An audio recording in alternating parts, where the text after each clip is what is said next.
So, back in 2001, when dinosaurs ruled the Earth, a game studio in the Czech Republic called Bohemia Interactive released a game called Operation Flashpoint. It was a military sim, and back then it really didn't have much competition in its genre, being released alongside Steely Wheely Automobili, How Badly Mars Sucks, The Adventures of a Constipated Man, and not actually a Halo but a series of anti-organic intergalactic superweapons poised to wipe us out. Spoiler warning! So what Bohemia was bringing to the table was really something new. This was a game that focused on providing as realistic a military experience as possible, and told the story of a sudden and localized fictional conflict between the forces of the United States and the USSR in 1985, from the perspective of a series of unimportant soldiers on the islands of Everon, Malden, and Golgajev. Bohemia decided to forego a lot of the more traditional game elements that players were used to up to that point, focusing instead on immersion, removing things like health bars, invisible walls, and scoreboards. Your character couldn't even jump. You could only vault awkwardly over low objects like you were a hippo carrying a sofa or something. You'd become exhausted after even a short amount of time running, and in combat you were practically made of glass. One bullet fired from either side and you were fucked. One stray grenade and you were fucked. A small songbird lands on your finger and you were fucked. Despite the difficulty level, there were limited saves, and death would be frequent and often unexpected, and the game never held your hand, often keeping mission-critical information hidden behind the fog of war, as you would often be killed suddenly by a guy you never saw from a force that you never even knew about, for the game to drop you back onto a "you are dead" screen with some poetry about how much war sucks and how much you suck if you think it doesn't suck. It was unapologetic, it was bloody, and it was at times cruel. And as it happens, it's one of my favourite games of all time. At the tender age of 15, I sunk an embarrassing number of hours into this title, first in its campaign and then in the pre-packaged mission editor that lets you create more or less anything, from battles with 100 tanks versus 100 wooden chairs, to huge and complicated player-made campaigns. Both me and my little brother, who never beat me in the culling, shut up, ended up making huge and complicated custom campaigns that outshone the main campaign in their scope, and Bohemia gave you the tools to do that. But there are two core strengths about Operation Flashpoint that are very relevant as to why DayZ works so well. The first is that the game did not take place within restrictive levels, but on extremely large and open maps, where you could more or less go anywhere at any time, and where the edges of the map were basically just the ocean. You think the Battlefield games had large maps? Yeah.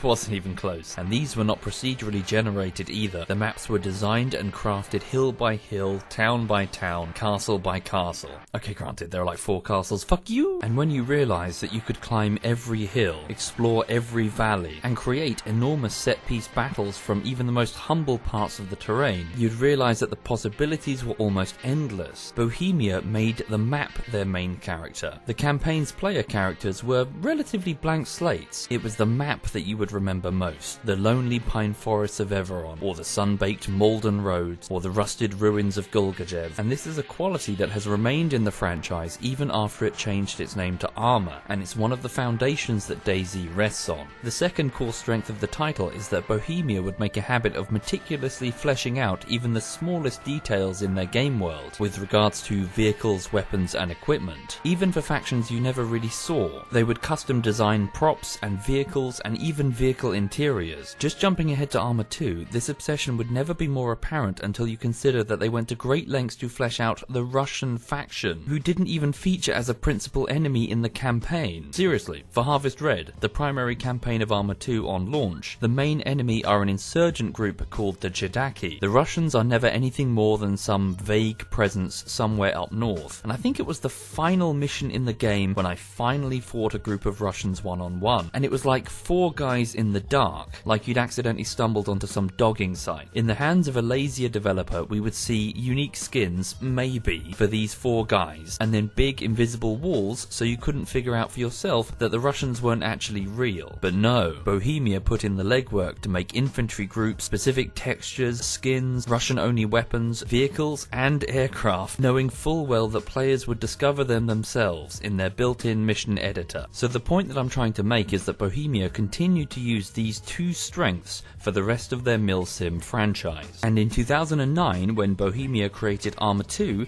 they made a memorable map.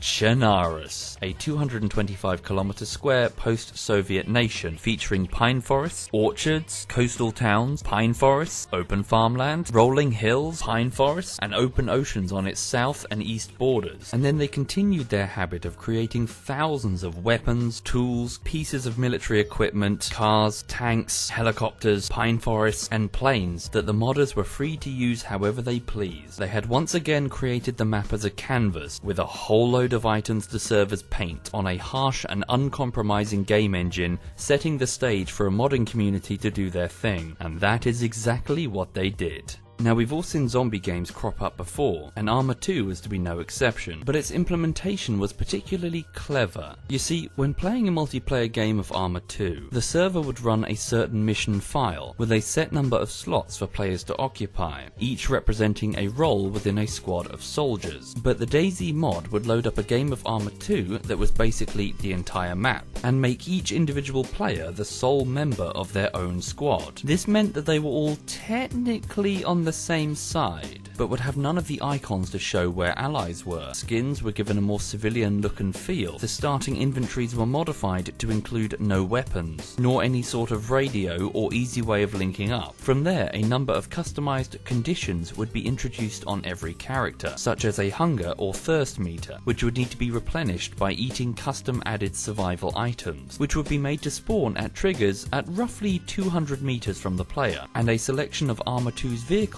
would be scattered across the map semi-randomly. And then, a similar spawn radius was created for the zombies, in the form of retextured civilian models, which would follow crude and often hilariously flawed pathfinding as they would try to run within short range of the player and inflict damage by taking numerical chunks off of those artificial health bars, or even knocking the player down, with an added hourglass timer during which the player is completely helpless. And because the zombies would only spawn around the player characters, it meant that you could never really escape them. It was just something you had to manage. Also, if there were multiple players in one area, your spawn zones could overlap, creating a much larger concentration of zombies, especially in a city. Additionally, there were some nice creative touches, such as the screen shaking when you're in pain, or turning black and white when you're low on blood, or coughing loudly when you need antibiotics. But really, that was kind of it, with some clever logic attached to each player character and a radius around the players in which zombies and items would spawn. A very effective illusion had been created, one of an entire world overrun by zombies. There was no goal, no scoreboard, no endgame objective. The Arma engine made you as vulnerable as a child, and you started both alone and unarmed. Another key factor was iteration times. Your first try of DayZ would be very short and very confusing. You would spawn, get your leg broken, get beaten down by zombies. You would spawn, find food, get your leg broken, get beaten down by zombies. You would spawn, find food, find a crowbar, travel to the next town, get your leg broken, and get beaten down by zombies. Each death would become a learning experience as you steadily got better at surviving, learning what sort of items spawned around you and where, which buildings were dead ends and which ones you could hide in, and which areas of the map generally had fewer people. And it really worked. This zombie mod had done something that no other game had done before. It had replicated the brutal day-to-day survival in a zombie apocalypse. It wasn't that the zombies were an enemy you had to shoot, it was just something you had to endure for as long as you could, knowing that you would absolutely die. It was really just a question of how long you'd last, and it was a true water cooler game. Everyone under the sun had stories of encounters they'd had, because other players could help or hinder you. You were all competing for the same resources. One moment you could be saved from death by a total stranger, or hunted like an animal the next. Even pure horror games had trouble competing with many of the moments in the DayZ mod. All of the predictable jump scares would be unable to compete with that chill that goes down your spine when you think you're alone in a forest and you discover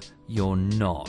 Very shortly after its introduction, lots of new versions of the DayZ mod started to appear, as people rapidly introduced new ideas. Server plugins could be added to trigger random events, such as helicopters crashing with supplies, or rescue planes dropping relief, or groups of AI bandits, or even surviving pockets of the military defending checkpoints and stash houses. And perhaps the most interesting idea, the ability to place down lockboxes and locked storage units to gather items in one on location and keep them safe after you log off, protecting them with some basic walls and doors and other defenses, creating very rudimentary bases. This would allow you to set up and fortify a home pretty much anywhere on the map, any building that you could go into, or even just out in the middle of nowhere. It created a strong incentive to team up for mutual protection, and whilst many survivors continue to roam as lone wolves, the popularity of base building exploded as groups of people would pool their efforts to take over an area and defend it. The DayZ mod is like some fascinating social experiment. You would be dropped into a massive open game world with all of your current biases, prejudices, your optimism, your cynicism, and you're given free rein to do as you please, with nobody holding your hand, and you would more or less never play it the same way twice.